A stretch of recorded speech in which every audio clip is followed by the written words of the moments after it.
Hello, organization development friends.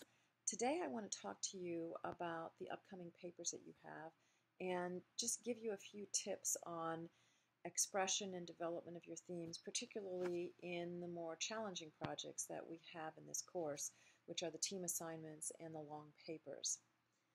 First of all, let me come back to a key element that I've talked about already in the course, but I want to reiterate, and that's that all good writing is good storytelling.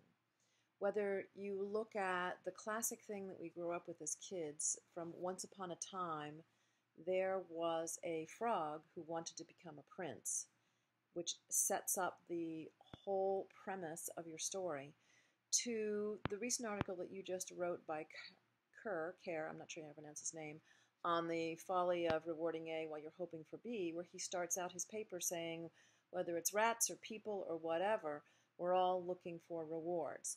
And so he sets up the whole paper with a premise that then tells us that we're going to explore this core concept. So good storytelling means starting with the old army adage, tell me what you're going to tell me.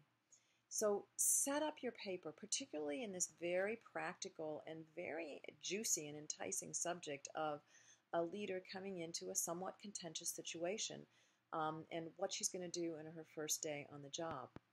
So you have a golden opportunity to tell us what you're going to tell us. So in other words, don't just tell us you're going to talk about a leader's first day, but what's the juicy setup that you're going to create, so that when you actually argue and analyze the situation and provide your details and your information, citing resources, we understand why those are important and how they relate to the context and the challenge that you set up in the introduction.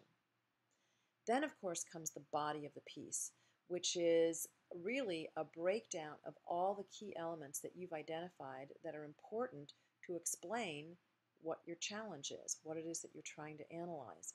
That then gives you the guideline for what every paragraph should be about.